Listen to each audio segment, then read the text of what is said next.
you've ever forgotten the glove and not gotten the love, go ahead and hit that subscribe button, like, comment, do all those things. They help me out quite a bit. I have finally launched a Patreon. I caved. We're trying to get away from funding, specifically from YouTube and some of the kind of anti-2A organizations that are affiliated with that. So we have the Patreon. Go ahead and get in there, support me, and we'll continue to grow. Another way to support me is by buying some Freedom Munitions ammunition. They supply me with ammunition, and they give you guys a sick discount code. It's a win-win for everybody. They produce good stuff. I've shot a whole lot of it over my time as a shooter in my shooting career. Okay, so let's get into tactical gloves. So this, like many topics, I've been hesitant to talk about it because, like many things in the shooting world, IR devices, barrel, contours and bullets and all that kind of stuff, the technology is increasing at a breakneck pace. And because of that, what I put in this video will probably be outdated in about a year or so. So what I'm going to do is we're just going to do kind of periodicals when it comes to this stuff, kind of the state of tactical gloves. I'll eventually be redoing the combat pants video and the combat shirts because more products have come out that have made me reevaluate some of my positions that I previously had. So just realize that if you're watching this about a year from now, probably start looking for that new one. I'll probably put a link somewhere up around here. So more on that. But for now, what we're going to talk about is specifically where tactical gloves lie, kind of where we are in the market. And I'm going to talk about some general trends that I see. Now realize that when I say trends, you realize that there's a limit in my experience. I'm not a law enforcement officer. I don't have experience doing law enforcement, and I've never claimed to. So for my law enforcement guys, you're going to have to take this with a grain of salt because what you need might be different from what I need. So again, just use this as a launching board. All right, so first thing about gloves is that you need to realize that there is no glove that's indestructible. And if it is indestructible, it's probably not very dexterous. You probably can't move your hands very well. You probably can't grip a handgun, that type of stuff. So it's pretty much useless to us. And it's probably pretty expensive too.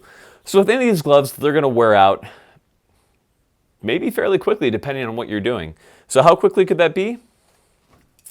Could be 6 months or could be 6 days. So in the case of these Mechanix Fastfits that I have, you can see that little bunch of little holes all over the fingers there. I've worn through these pretty well, and these are no longer serviceable. Now I wore through these in about 6 days, and that's not because they suck. In fact, these are really good gloves. It's just I was doing some very hard work on them. And now if you can imagine, if I hadn't had those gloves, my fingers would have been wrecked. Now, when it comes to that, a cut might not seem like that big of a deal to those of you guys just kind of doing weekend shooting and that type of thing. But if you get a cut in the field and then you're continuing in field conditions, those cuts can easily become infected. Once infected, they're going to go into your entire body and then you're going to die. Not really, but it's a pain and it's something to be aware of. So it is important to have protective gloves. So let's talk about the first pair of protective gloves, ones that I love quite a bit and that are fairly ubiquitous in the military, and those are the Mechanix Fastfits. So let's talk about what's good about these. First off, they're superior to a lot of those Rothco and Condor gloves that you see out there.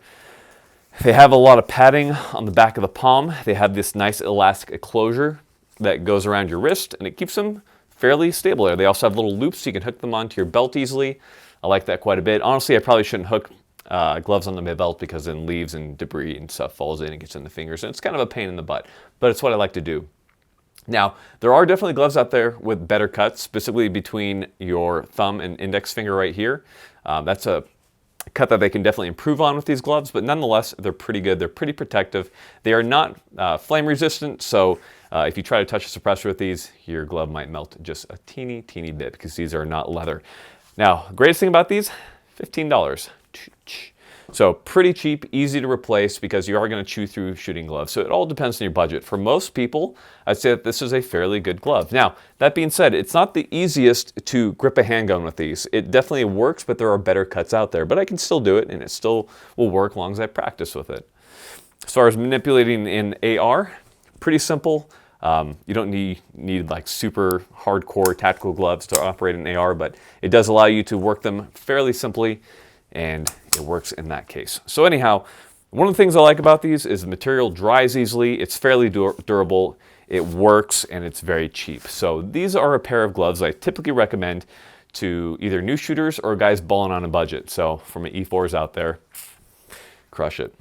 Mechanix Fastfits, great gloves. Now, Going from Mechanix Fastfits, which are actually pretty padded. Now there are other Mechanix gloves out there, such as the Impacts that have more protection on the knuckles. And again, the type of glove that you need is all going to come down to how much protection you need on your hand. But kind of scaling back a little bit on the amount of protection that you have and trading that for dexterity, you have the PIG gloves from SKD. So these are the Delta gloves. Now there are a couple different options. I prefer the Delta gloves personally. Now what's so good about these is that they're not that much more expensive than Mechanix. They're double the price, so they're 30 bucks. But that's not a whole lot. But what's good about these is these are probably the most dexterous gloves that I own that actually last for a long time. So I can pick up a dime with these. Shooting with a handgun with these is fairly simple because they have a great cut between the thumb and index finger. So that works really well right here. I'm using the Browning High Power. In case you're wondering, great handgun, review on it later. Oldies never die.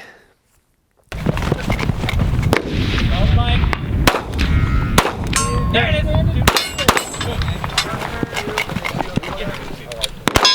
There it is. There it is. 14.33. Operating the AR with it is of course a breeze. Big fan of it. I've been using these gloves a lot recently. I've gone through several pairs of these because these are actually thinner than the Mechanix Fastfits, and they do wear out about the same amount of time. So they can last me usually about 4 to 5 months if I'm not doing like really intense, like grabbing and trying to climb over walls activity. Now, like several gloves, they do have these little rubber grip pads. You can kind of see them right there. Now, the problem with those rubber grip pads is that they have a tendency to wear off very quickly. So in the case of these, you can see the fingers are kind of worn off. I've used these gloves for about 2 days so far. All my other pairs are in lockers somewhere else and all that kind of stuff. But anyhow, these particular gloves are fairly new, but you can see I've just about worn off most of that kind of rubber grip texture on the finger right here. So they do come off pretty quickly. They work well while they're on. It's just, I don't know if it's specifically necessary to have them, but it's a nice touch, but they could probably save a little money and just not have those anymore. But in any case, they have them, they work well. These do dry out very quickly, and what's really nice about these is that you have little touch finger pads. That means you can touch screens through these gloves.